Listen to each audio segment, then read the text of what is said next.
Bruno Capanema.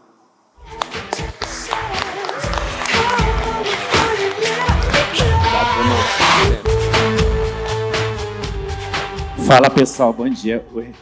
A admiração e o respeito são mútuos, assim, né? Rafa virou um grande amigo ao longo do tempo, né? Pessoal, Rafa pediu para eu poder falar um pouco sobre o nosso ecossistema, como é que funciona, o que a gente faz lá no Grupo Dádiva, né? Espero contribuir com vocês de alguma maneira. Eu achei legal essa história de ambidestria, porque eu sou muito assim, né? Sempre fui muito assim. E Rafa estava falando sobre isso e eu estava pensando, caramba, eu nasci canhoto e eu virei destro. Não sei se você sabe dessa história, é verdade. Então, de alguma forma, eu já estava me preparando para ser ambidestro, tá? Eu acho que uma coisa que vocês precisam saber muito sobre mim, para eu poder explicar, e aí vocês vão entender o que a gente fala e tudo, né? É que eu sou muito crente. Tá? Por que eu já falo isso logo de início? Assim? Porque aí vocês vão entender o meu jeito de pensar e o meu jeito de agir. Vocês vão ver que muitas das soluções que aparecem na nossa vida eu tirei da Bíblia, inclusive, né? Eu sou pastor, filho de pastor, então não tem nem como ser diferente, sabe? Então, Tati e eu pregamos toda semana na igreja. É por isso que o nosso grupo chama Grupo Dádiva, inclusive, porque eu sei que eu sou mordomo desse grupo, tá? Foi Deus que colocou na minha mão e eu sou mordomo desse grupo. E a ambidestria, ela já estava explicada lá em Eclesiastes, tá? Salomão, que foi o homem mais sábio que foi colocado na face da terra, ele disse que a gente devia plantar mais de uma semente, porque uma delas vai dar frutos ao entardecer, outra vai dar frutos no outro dia. Então, a gente realmente tem que ter um pouco essa visão, sabe? E eu tenho a bênção de ter começado nesse mercado mais velho. Eu estou com 47 anos, eu comecei no mercado digital com 36, né, 11 anos atrás. Isso para o mercado digital parece 50 anos, né, mas 11 anos no mercado digital parece 50, é impressionante. Mas por que eu falo que eu tenho a bênção de ter começado mais tarde, sabe? Porque eu não julgo um garoto de 20 anos que ganha uma grana preta vendendo PLR e compra uma Ferrari e se perde, porque eu não sei o que ia acontecer na minha vida se eu tivesse ganhado dinheiro com 20 anos, sabe? Então, graças a Deus, eu ganhei com 36, porque eu já tinha filho, eu já tinha que sustentar filho, eu já estava na igreja, eu já pensava diferente, e eu já tinha uma visão mais de longo prazo, eu já queria construir uma empresa. Então, naquela época que a gente fazia lead a 17 centavos, porque era isso, eu tinha um quiz que fazia lead a 17 centavos. Naquela época que a gente fazia lead a 17 centavos, e eu queria falar sobre modelo de negócio, eu parecia um ET retardado querendo falar de modelo de negócio. Mas eu achava que um dia isso ia virar, que o mundo ia ser diferente, e que aquilo era uma fase. Então, eu estava pensando já em ter um modelo de negócio, em estruturar alguma coisa que fosse um modelo de negócio, e implantar sementes diferentes para que elas pudessem germinar em momentos distintos. Isso era algo que já passava pela minha cabeça, sabe? Eu sou arquiteto de formação, eu fui professor universitário 10 anos, e quando eu entrei no mercado, eu ensinava outros arquitetos a viver de arquitetura, porque normalmente você vai para a faculdade e você aprende a exercer a profissão, não viver da profissão.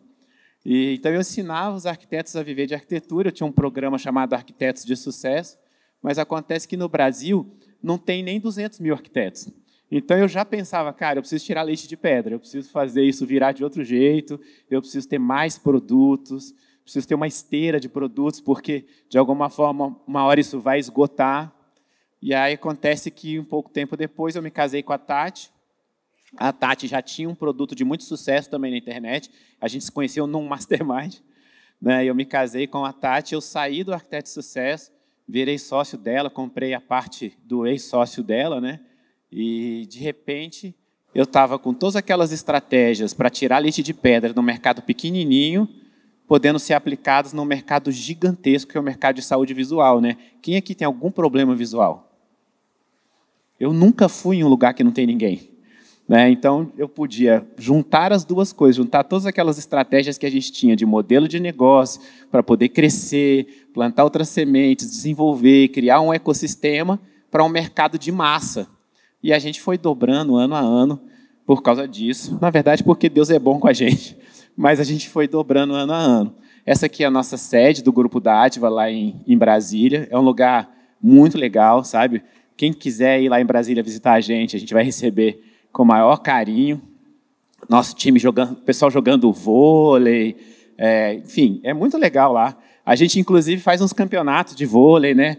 O último, a Tati falou que cada pessoa do time que ganhasse ia ganhar um Pix de R$100. Meu irmão, parecia a Copa do Mundo. É um negócio de louco. Aí o time da Tati ganhou, eu falei, economizei 100, né? Porque o time dela ganhou. Aí ela falou que ia dividir o dela com os outros 5, fiquei indignado. Mas tá tudo bem, mas sabe o que acontece? Olha como a gente vai mudando ao longo da vida. 10 anos a nossa empresa foi home office. Tem 1 ano e meio que a gente tem sede. Eu tenho um vídeo na internet que diz assim, eu nunca quero ter uma sede. E se eu tiver, eu não quero saber onde fica, porque eu não vou lá. E, cara, como eu era burro, porque quando a gente tem uma sede física, as coisas todas são mais rápidas, sabe? O júnior se desenvolve mais rápido, as reuniões são mais ágeis, o próprio time comercial também funciona melhor, é tudo melhor, né? E aí eu voltei a ser arquiteto, porque eu fui projetar a nossa sede, porque eu queria que fosse um lugar mais legal do que a casa da pessoa, para ela poder querer estar lá conosco. E hoje a gente faz os nossos eventos lá, eu faço muita imersão nesse auditório aí, cabe umas 100 e poucas pessoas, inclusive, né?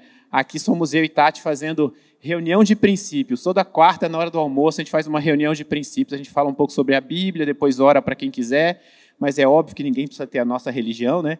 Enquanto a gente está falando ali, tem uma galera do lado de fora também, fazendo outras coisas, mas é legal porque a gente vai disseminando a nossa cultura. Mas o que eu queria que vocês entendessem um pouco é como é o nosso ecossistema, que foi o que o Rafa pediu para eu falar aqui. Nós começamos na parte de saúde. A Tati, há 20 anos atrás, se formou num método de melhora natural do corpo como um todo, exercícios para que você possa melhorar o seu corpo de forma natural, para que você se autocure, né, de alguma maneira, né? Só que como ela era uma pessoa com problemas visuais, ela aplicou isso para a visão. E começou durante muitos anos fazendo isso, né? Criando um produto chamado Olhos de Águia, que são exercícios para a pessoa poder melhorar a visão. E a gente foi escalando isso, né? Hoje a gente vende no mundo inteiro, em 4 idiomas. A gente vende em indonésio, para vocês terem uma ideia. Ninguém da nossa empresa sabe falar indonésio, mas a gente vende assim mesmo. E a gente foi criando escalando cada vez mais o Olhos de Águia. E a gente foi criando um ecossistema ao redor. Produtos mais caros, produtos mais baratos. E depois a gente criou uma empresa de suplementos para poder vender suplementos para os nossos clientes do Olhos de Águia, da Academia das Águias, os produtos visuais. Em determinado momento, eu convenci a Tati a lançar outras trilhas para outros problemas de saúde. Aí nós criamos um aplicativo que tem mais de 50 trilhas para poder tratar outros problemas de saúde, como artrose, problemas respiratórios, uma série de coisas. E isso sem a cara da Tati, né? Está lá o aplicativo com alguns milhares de pessoas fazendo os exercícios sozinhos e tudo. Então, a gente foi criando um ecossistema todo ao redor, grande, internacionalizou, time comercial, uma série de coisas. E, de repente, eu comecei a perceber que tudo aquilo que a gente fazia na área de health era muito diferente do que as pessoas faziam no mercado. E aí eu comecei a sentir uma necessidade de voltar a ser expert. Eu não queria, tá? Quando eu deixei de ser expert na área de arquitetura, eu tive que lidar com o meu ego. É um jeito de Deus tratar e apertar a gente, sabe? Porque eu achava que era o cara, subia no palco, que era legal, não sei o quê, falava, as pessoas gostavam, não sei o quê, uma ilusão do caramba, sabe? Mas Deus tratou o meu ego, na hora que o meu ego estava tratado e eu estava bonzinho nos bastidores, Deus começou a me incomodar para que eu pudesse ser expert de novo. E eu comecei a orar e pedir a Deus para falar comigo, por que eu devo ser expert? Eu estou tão bem aqui nos bastidores todos e tudo. Um dia eu senti no meu coração Deus falando o seguinte, você precisa voltar a ser expert porque você vai mostrar para as pessoas que é possível ter sucesso, ser bem-sucedido, sem abrir mão de Deus, da família, dos seus princípios, das coisas todas que você faz. E eu criei toda a área de business da empresa para isso, não para dar dinheiro. Criei a área de business para mostrar que é possível ter sucesso, sem abrir mão de Deus, da família, dos princípios. Você vai ver na nossa empresa, por exemplo, a gente nunca fala que as vagas estão acabando. Nunca vou dizer isso, porque elas não estão. Eu nunca vou dizer que tem X vagas ou que só tem 48 horas. Não vou falar isso, porque não precisa. A real é que você não precisa disso para poder ter sucesso. Então, a gente tenta mostrar para as pessoas que você consegue ter sucesso, ser bem-sucedido de maneira ética. Inclusive, uma das coisas, o primeiro filtro para qualquer projeto na minha empresa é: isso vai atrapalhar a minha qualidade de vida com a minha mulher e os meus filhos? Porque a Tati, antes de ser expert, ela é minha esposa. É a mãe dos meus filhos. Então, eu preciso ter tempo de qualidade com ela. Então, a gente começa a fazer essas coisas todas. A gente cria a Dádiva Business School, que é a outra unidade de negócio na empresa, em que eu costumo dizer que eu não sou o cara que ganha dinheiro ensinando a ganhar dinheiro, ensinando a ganhar dinheiro. Porque tem muita gente no mercado que faz isso, que ganha dinheiro, ensinando a ganhar dinheiro, ensinando a ganhar dinheiro. Né? Ou o cara tira uma foto na frente do Porsche dele, ou então na frente do jatinho e fala: eu ganho dinheiro porque eu ensino a ganhar dinheiro, porque eu ensino a ganhar dinheiro. E é uma coisa louca aquilo ali. Na verdade, tudo o que a gente ensina e faz aqui é o que a gente aplica aqui. Então, eu aplico na área de health, eu ensino na área de business.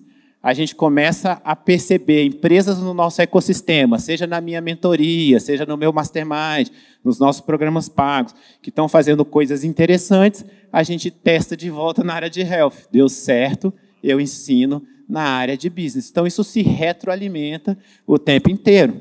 Eu conheço coisas incríveis que as pessoas fazem, mas eu não faço. Então, se eu não faço, eu não ensino.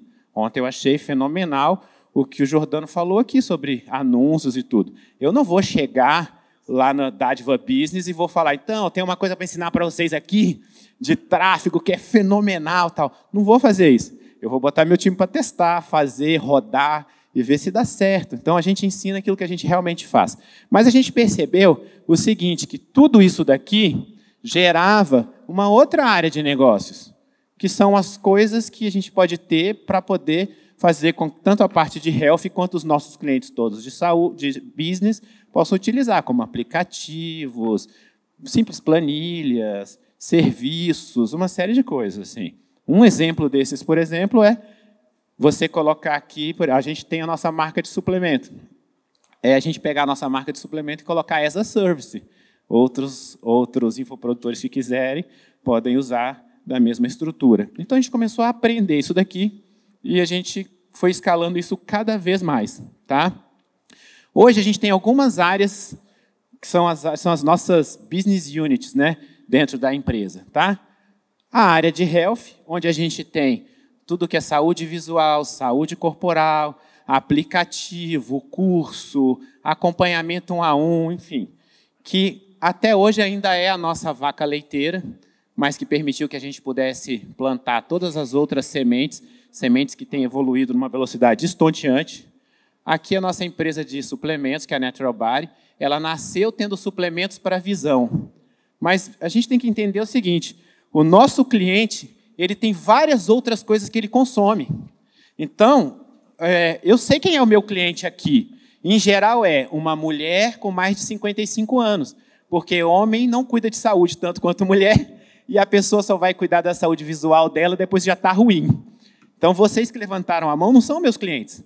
Às vezes você tem astigmatismo, tem miopia, tem alguma coisa que você ia melhorar rapidinho se fizesse olhos de águia, mas você não vai fazer. Você vai procurar, se aparecer um glaucoma, um catarata, um negócio mais sério, tal, a gente vai te ajudar do mesmo jeito, mas procura mais tarde. Então, eu sei bem quem é o meu cliente daqui, que é uma mulher com mais de 55. Quando a gente criou a Natural Body, a gente vendia os suplementos para visão, mas rapidamente a gente percebeu que essa mulher consumia colágeno, melatonina, ômega 3 e uma série de outras coisas. Eu não vendo colágeno, melatonina, ômega 3, eu não vendo nada disso. Eu vendo kits. Eu vendo um kit, por exemplo, que chama Skin de 21, que tem argila, colágeno, exercícios faciais, então a mistura entre infoproduto e produto digital, e que ninguém coloca no Google Skin de 21 e compra do concorrente. A pessoa compra do concorrente o colágeno. Ela não compra do concorrente o kit que a gente vende. Eu vendo um kit chamado NutriVision, são 5 suplementos para visão. Por acaso, um deles é o ômega 3, mas outros são mais complicados. Tá? Então, quando a gente cria isso daqui, é para atender essas outras pessoas. Tá? Mas a nossa área de business foi crescendo, foi se desenvolvendo. Quando a gente virou sócio do Rafa, por exemplo, a gente virou sócio do Rafa para expandir a Green para fora do Brasil, que é a Heaven. Então, a Heaven nada mais é do que a Green internacional. É a Green para fora do Brasil. Tá? Então, a gente virou sócio do Rafa aqui, lá atrás, quando a Green estava bem no comecinho, né? E com todas as paciências do mundo. O Rafa tinha paciência com a gente com ele. Porque era a gente querendo feature nova, um monte de coisa nova que a Green não tinha ainda, tal. Ele querendo outras coisas da gente também, e a gente nessa, de repente, ele tinha que suportar 4, 5 vendas por segundo numa abertura de carrinho nossa, um negócio de louco, tal, e suportou. O Rafa até dizia assim, cara, se a Green suportou o produto da Tati, vai suportar o de qualquer um. Beleza, é isso mesmo. Então, a Heaven surgiu dessa forma. Mas a gente percebeu que existiam outras demandas. Por exemplo, o Crossbank, que é a nossa fintech, nasceu para ser uma fintech Latam, Europa, Brasil. Hoje ela funciona no Brasil, só por enquanto. Né? Mas a gente já atende algumas pessoas com a fintech. Eu tenho uma amiga que ela fala assim, eu gosto do Bruno porque ele é dono de banco. Como se fosse assim, como se fosse uma coisa que dá maior grana. Vai dar um dia, em nome de Jesus, mas ainda é uma semente. Tá? E aqui é o Dádiva Business. Dádiva Business evoluiu de tal maneira que hoje a gente ensina várias trilhas, como, por exemplo, o comercial, internacionalização, ter produtos físicos e tal, mas a gente evoluiu, inclusive, para formar jovens em profissões que são do digital. Então, a gente vai, o ecossistema ele vai se evoluindo aos poucos, a gente vai plantando novas sementes, cada semente dessa, ela começa devagar, desorganizada, como é a vida de todos vocês, tá? E depois a gente coloca a força. Né? Uma vez eu li um livro chamado Blitzscaling, e aí eu percebi, caraca, os caras pensam que nem eu não sou louco sozinho, porque eles falam isso, eles falam sobre você abraçar o caos em determinado momento para poder crescer as coisas que você faz. Né? E depois que eu descobri que o Slack, que a gente usa para organizar as coisas, nasceu no caos, no Blitzscaling, eu pensei, eu também posso. Porque, bicho, o Slack... Então, se eles podem, eu posso também, sabe? E a gente começa sempre assim. Como é que a gente planta uma semente nova?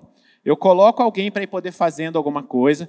Então, aqui na Natural Body, por exemplo, eu botei uma pessoa para poder pesquisar as fábricas e fazendo devagar, sem pressão em cima dessa pessoa. Não tinha data, inclusive, porque a minha visão é devagar é melhor que parado.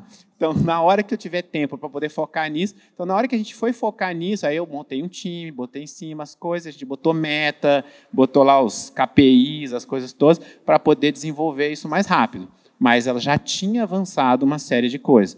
Dádiva Business School foi a mesma coisa. No início nasceu, tinha só a mentoria, depois foi para o Mastermind, foi para outras formações, outras coisas.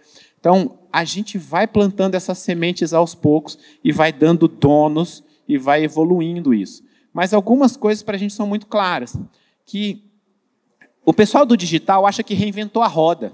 Isso é muito chato. O cara pensa, eu cheguei no digital, cara, digital, tudo que vem do físico não serve para nada. E aí, aqui no digital, eu lembro que no início do digital, os caras, eu me incluo nos caras, tá? Os caras faziam uma landing page que tinha uma foto da praia e um negócio para você botar nome, e-mail e telefone. E era aquilo. Sabe? Beleza, era só o que tinha no digital. E não olhava para nada para fora daquilo, né? E é muito engraçado porque o pessoal do digital tem uma coisa assim, eu vou entrar no digital, eu vou ganhar dinheiro e eu vou trabalhar até da praia. Só que a minha visão é, eu vou construir uma empresa, ela vai ser grande, eu vou para a praia e não preciso trabalhar. É diferente. Estruturar uma empresa digital é diferente. Porque o nômade digital ele tem que trabalhar em qualquer lugar do mundo que ele estiver viajando. Eu viajo com a Tati e a gente desliga o celular. É diferente. Então, é legal você estruturar uma empresa para isso. Tá? Inclusive, eu também gosto de IA, a gente usa IA, mas a melhor IA que a gente tem na empresa são os indivíduos avançados. São aquelas pessoas que a minha empresa permitiu que eu pudesse contratá-los, porque a gente cresceu e a gente pode pagar um salário alto para esses caras. Então, o dia que eu trouxe, por exemplo, um CFO para a minha empresa, que ele ganha mais do que eu queria ganhar o dia que eu fui para o digital, eu vou te dizer que eu fiquei tenso e não passava nem Bluetooth. Eu pensei, não é possível que eu vou pagar isso para um cara. Tá? Mas quando a gente cresce e pode pagar isso para essas pessoas, é a hora da virada. É a hora que a tua empresa vai para outro ponto e que você começa a ter mais qualidade de vida. Eu vi o pessoal falando aqui, né, a Késia, por exemplo, falando, as pessoas estão muito envolvidas com o dia a dia, com o operacional e tal. E é desesperador estar envolvido com o operacional o tempo inteiro. Né? Só que eu cheguei num ponto e a gente pode... Eu estou falando isso porque eu sei que muita gente tem medo de crescer, tá? Porque acha que se for crescer demais, vai ser escravo da empresa. E só depois que você cresce muito é que você deixa de ser escravo da empresa. Você precisa passar esse ponto. Eu cheguei num ponto em que eu falo para o pessoal que trabalha comigo o seguinte: vocês precisam cuidar do hoje para eu pensar no amanhã. Porque se eu estiver envolvido com o hoje, não tem ninguém pensando no amanhã da empresa. Então, vocês precisam cuidar do hoje. Eu não posso estar envolvido no operacional mais. Eu até criei uma brincadeira lá na empresa que eu falo que eu sou o burrão. Vocês já viram o vídeo do burrão? Que é o cara que estudou até a 5ª série e não sabe como funcionam as coisas? Eu falo na empresa, eu não sei como é que faz isso não, eu sou o burrão. Eu já fui o cara que editava o vídeo, que fazia o tráfego, fazia as coisas todas, mas eu não sei mais. Se eu abrir o gerenciador de tráfego lá, o gerenciador da Meta, por exemplo, eu não sei nem a cara que ele tem, porque eu não uso mais faz mó tempão. Então eu virei o burrão mesmo, tá? Mas eu tenho pessoas que são os indivíduos avançados, inclusive indivíduos avançados que usam inteligência artificial são os melhores, tá? Porque para você usar bem inteligência artificial, você precisa ter uma boa inteligência natural. Você precisa ser esperto o suficiente para poder usar bem aquilo lá. Então, essas pessoas que vieram para a nossa empresa nos ajudaram muito, tá? E a gente faz muito isso daqui. É infoproduto com produto físico, tecnologia, trabalha com ecossistema, é global, a gente junta o online e o offline e a gente é multidisciplinar. E isso permite que a gente esteja muito seguro, inclusive. Eu me lembro, por exemplo, nas últimas eleições, eu tinha amigos muito preocupados porque era eleição e Copa do Mundo. E eles falavam, como é que eu vou fazer anúncio se é eleição e Copa do Mundo? E eu falava, eu estou fazendo anúncio na Latam, porque lá não tem eleição. E, cara, ganhava mais dinheiro lá. Metade, mais ou menos, do nosso faturamento vem de fora do Brasil. Então, a gente pôde ir fazendo isso. A gente internacionalizou em 2018. Então, eu me lembro que naquela época, eu tinha que descobrir quais eram as melhores formas de pagamento de cada país para poder vender. Dava muito trabalho. Mas esse é o nosso DNA. Tá? A gente está vendendo em 4 idiomas hoje. Né? A gente vende, eu falei para vocês, a gente vende em indonésio. Eu sei que esse é o século asiático e que a gente tem que caminhar para a Ásia. Então, é importante a gente fazer isso no mundo, essa movimentação. E é muito engraçado o meu time vendendo, usando o Google Tradutor. A ignorância é uma bênção, porque é muito bom quando a gente não sabe o que a gente não sabe. Então, a gente simplesmente vai e faz. E aí, eles estão lá conversando com os caras, e eu sempre penso, cara, um gringo vem para o Brasil e ele fala, min querer caipirinha. E ele compra uma caipirinha. Então, eu chegar lá na Indonésia e falar, min querer vender para ti, tá tudo bem. Muito bom. O cara vai comprar do mesmo jeito. Tá tudo bem, a gente vai para o mundo assim, tá? Nós somos globais hoje, a gente vende no mundo inteiro, em mais de 60 países. E é engraçado isso, né? Quando eu penso que era um professor universitário que foi para o digital querendo ganhar 15 mil por mês. Pensar, se eu ganhar 15 mil por mês, eu sou feliz. É isso que eu quero, sabe? E hoje eu olho para trás e falo, caramba, né? Mas sabe, tem um livro que eu li um tempo atrás, mudou muito a minha vida, que ele chama Persiga o Seu Leão. Esse é um livro que ele diz o seguinte, que se os seus sonhos não são tão grandes, que eles só podem ser realizados com a ajuda de Deus, você está diminuindo o tamanho de Deus na tua vida. Então, eu sonho grande mesmo. Eu vou adiante. Esse livro é muito legal, ele mudou muito o meu jeito de pensar. Eu ainda tenho muita coisa para fazer, porque tem muito lugar sem marcar ainda. A gente ainda não vende praticamente nada na África, não vende nada na China, em outros lugares. A gente precisa ser mais global. A gente precisa ir mais adiante. E aí eu preciso mostrar para vocês como é que vocês podem fazer o que a gente fez. Isso que é mais relevante, porque eu não estou aqui para me gabar, estou aqui para poder mostrar como é que a gente chegou nisso. Tá? E aí eu queria falar um pouco sobre o nosso DNA, para que vocês possam, de alguma forma, modelar, como o pessoal fala no mercado digital, sabe? Pode modelar, e onde tiver idade, você põe o nome da tua empresa, não tem problema. Tá? É só fazer igual. Copia, mas faz diferente. Sabe aquela coisa quando a gente vai dar cola na escola? Copia, mas faz diferente. Tal. Olha, empresa digital é diferente de lançamento perpétuo. É a primeira coisa que você tem que saber. Empresa não é o jeito de vender. Lançamento, perpétuo, funil de high ticket, isso é o jeito de vender. Isso não é uma empresa. Empresa é muito maior do que isso. Imagina se você quisesse comprar um iPhone, você chega lá na loja e o cara fala, o carrinho está fechado. Ou o cara vai falar, não, peraí, você não pode comprar o iPhone, primeiro você tem que comprar o AirPad. Aí você marca uma sessão para conversar com o cara do meu time que te explica o que é um iPhone. Bicho, não é isso, sabe? Nosso jeito de vender não são as nossas empresas. E a primeira coisa que a gente já quebrou logo de cara para que a gente pudesse ser grande, tá? Isso é relevante. E aí eu tenho uma visão sobre isso que eu acho que se vocês conseguirem, de alguma forma, levar isso para vocês, ajuda muito, sabe? Tecnologia é commodity. Tecnologia é relevante, IA é relevante, tudo que a gente faz é relevante, mas se dissemina feito pólvora, sabe? É muito rápido, cara. Tecnologia é commodity. Se você for pensar, o Uber não inventou nenhuma tecnologia. Ele fez um Lego de várias tecnologias. Pegou uma plataforma de pagamento, usou o Google Maps, usou um monte de coisa, juntou e ofereceu um modelo de negócio diferente. É isso. Ontem estava um monte de gente aqui falando para o Rafa, o diferencial da Green é o jeito de atender o cliente.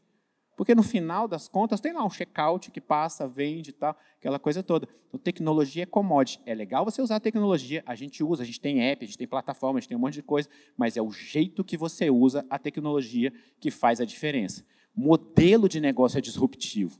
Quando eu vendo minha mentoria, por exemplo, tem uma das trilhas que é modelo de negócio. E eu faço o pessoal do meu CS fazer a galera passar primeiro pela trilha de modelo de negócio. Só que eu não vendo isso, porque isso não é sexy. Não adianta eu aparecer lá nos anúncios e falar, clica aqui para você poder aprender a desenhar teu modelo de negócio. Ninguém vai comprar, sabe? Mas de tudo é o que é mais disruptivo. É você saber como é que você vai desenhar isso, as várias entradas, onde você joga de um produto para o outro.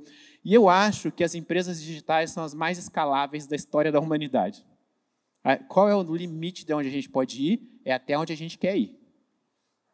Real isso, tá? Eu vou falar de novo, porque não parece verdade, mas você precisa internalizar isso. O limite das nossas empresas é até onde a gente quer ir. Só que essa janela vai se fechar um dia. Já não é como era em 2013, quando eu entrei no mercado. Não vai ser assim para os nossos filhos. Então, a gente tem a obrigação de escalar o máximo que a gente pode. Porque, senão, é não aproveitar essa janela de oportunidade. Isso é muito importante. Você foi colocado ali, num momento único da história da humanidade, em que um cara que não tem onde morar pode ficar rico porque tem um celular. Isso não vai ser assim para sempre. E a gente precisa aproveitar isso. A gente precisa escalar e alcançar outras pessoas, para ajudar outras pessoas, porque propósito é mais importante do que dinheiro, para a gente poder ter impacto, porque quando a gente impacta, a gente abençoa a vida de outras pessoas. Isso é importante, a gente precisa aproveitar essa escala. Porque eu estou mostrando para vocês como que a gente fica grande nos nossos negócios, mas cada um de vocês precisa entender o porquê você quer ficar grande nos negócios que você tem. Não é dinheiro por dinheiro, gente. Se fosse dinheiro por dinheiro, era melhor virar sócio do PCC, porque dá muito mais dinheiro. Mas a gente quer ajudar as pessoas. E é legal isso que a gente faz. Eu falo lá na minha empresa, eu falo, a gente é muito abençoado porque a gente ganha bem fazendo bem. É raro isso, sabe? São raros os negócios. Então, escala o máximo que você puder nessa janela que a gente tem para poder ser grande. E aí eu vou te falar uma coisa que isso é da teoria de administração. E ninguém gosta de teoria, porque ninguém gosta de ir para a aula. A gente ia para a aula obrigado. E eu já tive que fazer as pessoas gostarem de ir para a aula, porque eu fui professor universitário há 10 anos. Mas tem umas coisas que impactam na nossa vida, senão ninguém ensinava para vocês. Tá? Isso daqui chama curva da inovação. E olha como tem a ver com o teu negócio. A gente desenvolve uma coisa, aí você começa a testar. Imagina que o teu funil de high ticket, por exemplo, já que tem muita gente de high ticket aqui. Você começa a testar um funil, você começa a achar alguma coisa, de repente você acha uma veia boa e o negócio faz assim, ó, vrum. Aí você pensa, tô rico. Aí ele chega num platô. E aí você começa a colocar mais dinheiro, ele volta mesmo tanto, você coloca mais dinheiro, ele volta mesmo tanto, você coloca mais dinheiro, ele volta menos. E aí você pensa, lascou. Você sabe o que é isso? Todas as empresas passam por isso. Só que, antigamente, a curva de inovação de uma empresa levava 20 anos. Hoje, a curva de inovação da empresa digital, às vezes, leva um ano. E aí, o que você precisa fazer? Desenvolver uma nova curva de inovação. E esse momento é um momento de angústia, porque você está plantando uma semente nova, ela não deu certo ainda, e ela vai ali testando, vai dando errado e tal, e a outra semente está começando a dar ruim, e aí você fala, lascou, o que eu vou fazer? Né? Bom, eu e Tati, a gente faz o que a gente faz melhor na vida nessa hora, que é jejum e oração. A gente, bicho, antes de abrir carrinho, antes de qualquer coisa, uma semana de jejum e oração. Mas para aqueles que não fazem jejum e oração, aqui é ter sangue frio, é testar várias curvas, porque você não sabe qual é a curva que vai fazer isso daqui. E a gente tem que testar. É time comercial, é você ter outros produtos entrando, é uma esteira maior, é plantar outras sementes, porque você não sabe qual delas que vai germinar. E é relevante. Vou te falar uma coisa muito importante sobre essa curva aqui, e aí você vai me entender. Quem aqui tem um Nokia? Pô, ninguém? Então vamos lá. O presidente da Nokia, um dia ele deu uma declaração e falou assim, a gente não perdeu porque a gente fez alguma coisa errada. A gente perdeu porque a gente fez a coisa certa por tempo demais. Olha isso. Eles saíram do mercado não porque eles erraram, é porque eles não erraram. Porque eles deviam estar errando e testando coisas novas e fazer outras coisas. Eles perderam porque eles passaram tempo demais apegado àquilo que dava certo. A gente não pode fazer isso nas nossas empresas. Você não pode se acomodar. Eu sei que a maior parte das pessoas que vêm para o digital nunca foi empresário. Às vezes era assim, um arquiteto, uma terapeuta ocupacional, o cara era contador, né, trabalhava no rádio. E aí, de repente, a gente vira empresário, a gente cai e tem que vestir aquela armadura de empresário. Cara, ser empresário talvez seja das coisas mais difíceis que a gente pode executar, né? Eu já cheguei na minha empresa de estar assim, destruído por dentro e ter que sorrir para as outras pessoas sorrirem também e fazerem a empresa rodar. É isso, ser empresário é isso, né? Eu já cheguei na minha empresa de não ter como pagar a folha das pessoas todas que trabalhavam para a gente e pegar a minha maquininha e passar todos os cartões como se eu estivesse comprando de mim mesmo, cartão meu, da Tati, da minha mãe, do meu padrasto, de todo mundo, sacar e pagar a folha e pensar, daqui um mês eu me viro para pagar o cartão de crédito. Isso é ser empresário. Porque eu podia aparecer aqui e falar, nossa, a nossa vida é sensacional, a vida de empresário, meu Deus, eu e a Tati, a gente viaja pelo mundo inteiro, dá tudo certo, é incrível como a gente é bom, tal. Não é, cara, não é assim. Ser empresário é difícil, é ser solitário, inclusive, né? É uma coisa muito solitária. Mas quando a gente está passando um perrengue muito difícil, eu ainda falo para a Tati assim, pior é quem trabalha para a gente, que se eu tiver mal, eu mando o cara embora. O cara amanhece sem emprego. Eu ainda estou ali fazendo aquelas coisas todas. Mas a gente tem a obrigação de testar e inovar o tempo inteiro, porque a gente precisa achar novas formas da nossa empresa ir adiante. É por isso que eu digo que a minha empresa tem que pensar no hoje. Meu time está pensando nisso aqui, ó, enquanto eu estou pensando nisso aqui. E na hora que eu acertar a mão nisso aí, vai ser melhor para eles todos. E aí, qual foi a inovação maior que a gente achou nos últimos anos, e essa mudou o nosso modelo de negócio? E isso eu queria compartilhar com vocês. É o seguinte, antigamente, tudo isso que está aqui em cima era relevante. A gente desenhava estratégias para poder fazer um lançamento e ganhar dinheiro com o lançamento. A gente desenhava estratégias para poder fazer um perpétuo e ganhar dinheiro com perpétuo. Depois que eu descobri que o nosso jogo era o jogo do time comercial, e hoje a gente tem mais de 400 vendedores no nosso time, eu descobri que tudo que a gente fazia tinha uma única função, que era gerar lead qualificada para o meu time comercial. E aí muda o jogo, porque eu descobri que quem ganha o jogo não é quem paga mais barato na lead, é quem pode pagar mais caro. Eu posso pagar mais caro. Se amanhã ficar muito caro, todo mundo vai sair do mercado, e eu não. Aliás, vai ser sensacional. Eu adoro quando eu faço um negócio que a barreira de entrada é alta, porque um monte de gente vai ficar pelo meio do caminho. Então, o jogo mudou. E sabe o que acontece? Tem um monte de estratégia que a gente usava em 2013, 2014, e ninguém usa mais. Inclusive porque eu costumo dizer que o marqueteiro brasileiro, ele é o gafanhoto do digital. é o seguinte, alguém fala assim, WhatsApp, vem... Aí, todo mundo usa o WhatsApp até não funciona mais. Aí o cara fala, não, agora é webinário perpétuo. Usa o webinário perpétuo, aí come aquele negócio todo até não funcionar mais. Só que o que a gente tem que lembrar é que quando o gafanhoto come aquilo tudo e vai para outro lugar, aquilo lá vai nascer de novo. Né? Essas estratégias elas são cíclicas por causa disso. E o que acontece é, hoje eu não uso mais essas estratégias todas para ganhar dinheiro. Eu uso essas estratégias todas para gerar gente para o meu time comercial.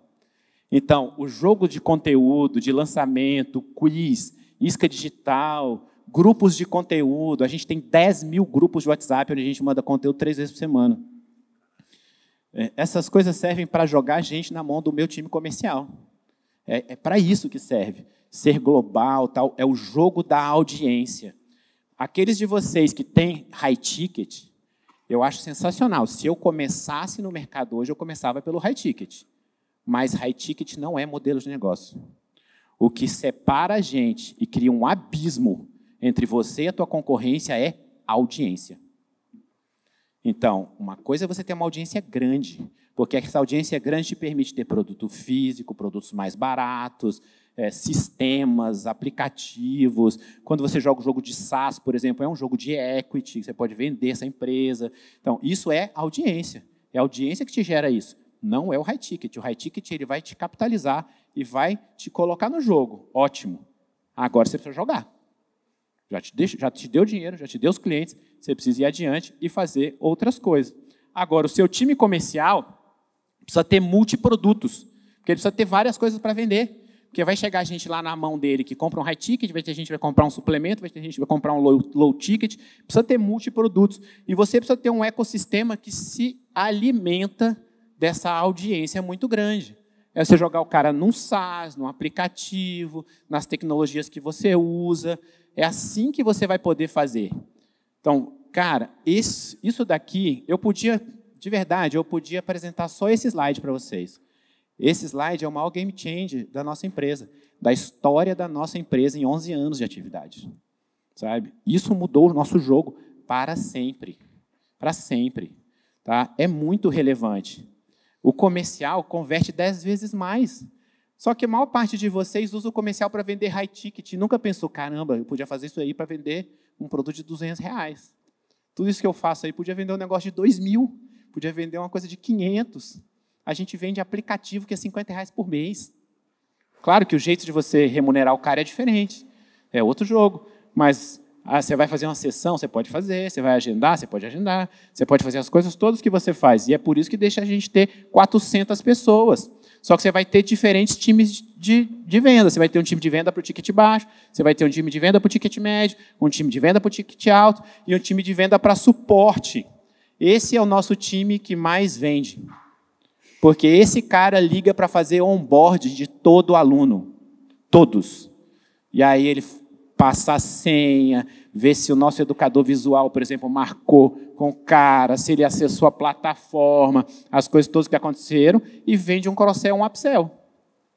E a pessoa fica satisfeitíssima, porque ela nunca recebeu uma ligação para dar boas-vindas para um produto digital, e ela ainda compra outra coisa.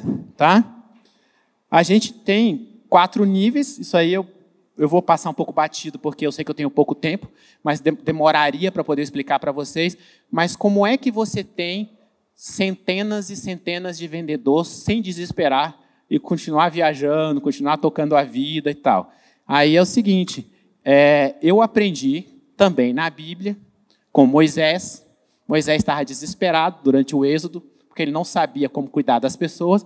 Tinha gente toda hora trazendo coisa diferente para ele e tal. Um dia, o sogro de Moisés foi visitar ele, e aí o sogro dele falou assim, Moisés, por que você não levanta líderes de 1.000, e abaixo desses líderes de 1.000, líderes de 100, e abaixo desses líderes de 100, líderes de 50? E aí eu pensei, é isso. A gente chamou de método apostolado. Jesus tinha 12, tudo bem, ninguém quer nenhum Judas aqui, mas você consegue cuidar de 12. Cada um desses 12 cuida de outros 12. E cada um desses cuida de outros 12. E aí você pode ter milhares de pessoas, sempre alguém vai estar cuidando de 12. É isso que faz o gato pular. Que eu costumo dizer que a gente não ensina o pulo do gato, a gente ensina o que faz o gato pular. E aí essa passagem aqui, depois, se você quiser aprender, porque aí você pode aprender no original, não com a cópia. que ele está dizendo isso lá, falando, cara, olha só, põe umas pessoas para poder cuidar de 1000, pessoas competentes. Então, você vai decidir só algumas coisas muito específicas. E essas pessoas cuidam, fazem aquelas rotinas que eu tinha falado. Então, olha, 12 pessoas cuidam. Está de boa, já é um bom tamanho para cada líder gerenciar. A gente tem 100 vendedores no espanhol, por exemplo, hoje. Tem uma galera na minha empresa que nem fala espanhol, gente. Eu não tenho nenhum vendedor em inglês, nenhum vendedor em indonésio. Os meus vendedores do português vendem em indonésio, tá? Usando o Google Tradutor. Né? E uma coisa que eu acho que é relevante, eu vou tentar explicar isso em meio segundo, porque está clicando tempo esgotado aqui, é o seguinte. Você, quando vai trazer esse time, você vai definir pertencimento, tribo, grupo para essas pessoas, porque eles têm que se sentir pertencentes. Porque vendedor é um cara que leva muita pancada na cabeça, escuta muito não. Então, o cara, às vezes, para poder fazer uma venda, escuta 10, 15 nãos. Então, é pertencimento. Esse cara nunca pertenceu a nada. Aí você vai desenhar comissionamento e a carreira dele, como é que ele vira nível 2, nível 3, para poder ganhar gente abaixo dele. Tá? Aí você faz um recrutamento igual um lançamento, faz uma live, põe a galera toda lá, e chama os caras para poder trabalhar para você. Às vezes a gente põe 2, 3 mil pessoas numa live dessa, porque a gente precisa trazer 100, 200 vendedores. Tá? Depois você treina os caras e põe eles para poder vender e acompanha, e ficam os que venderam bem. Eu gasto 0 aqui, tá? Porque os caras já estão vendendo. Claro que aí eu tenho um tipo de remuneração diferente e tal. Tem um monte de gente que vê meus anúncios lá falando, time comercial custo 0. O cara fala, mó mentira isso daí. Não é mentira não, eu gasto 0 mesmo. Tá? Realmente é isso, assim, né? E aí cada produto vai ter um valor diferente, eu pago mais para quem fecha a comissão.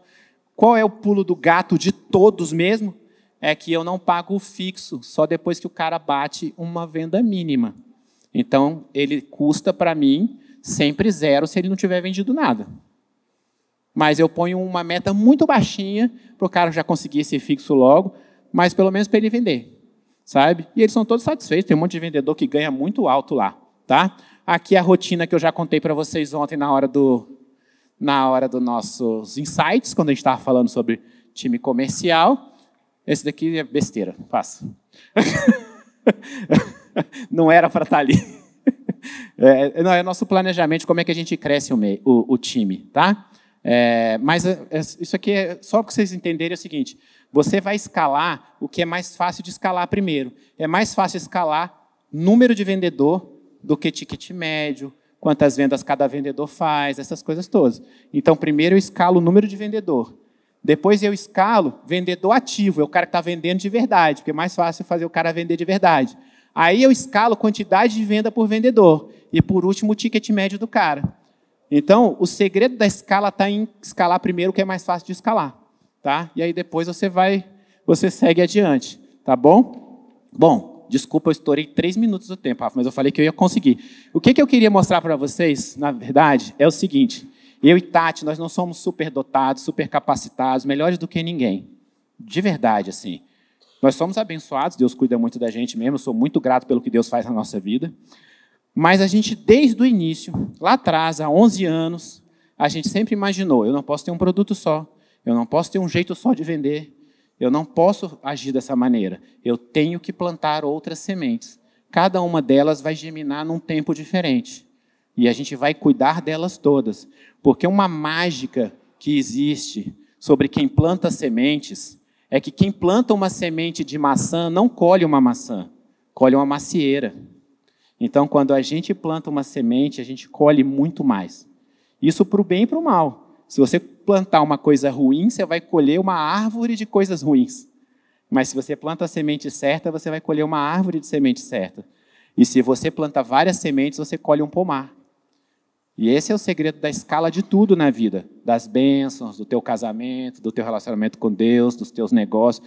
Plantar várias sementes e sementes certas. Não existe semente neutra. Tudo que você planta na vida, ou é bom ou é ruim. Tudo. Não existe semente de nada. Que você olha e fala, de que é essa semente? Nada. Não, ela é uma semente boa ou ruim. Você planta a semente boa nos seus filhos, na sua esposa, nos seus negócios. E a gente, quando olha para o nosso ecossistema, a gente está plantando sementes que vão dar grandes frutos e trazer o nosso pomar. Quando alguém olha e fala, nossa, um ecossistema que fatura mais de 9 dígitos, tal.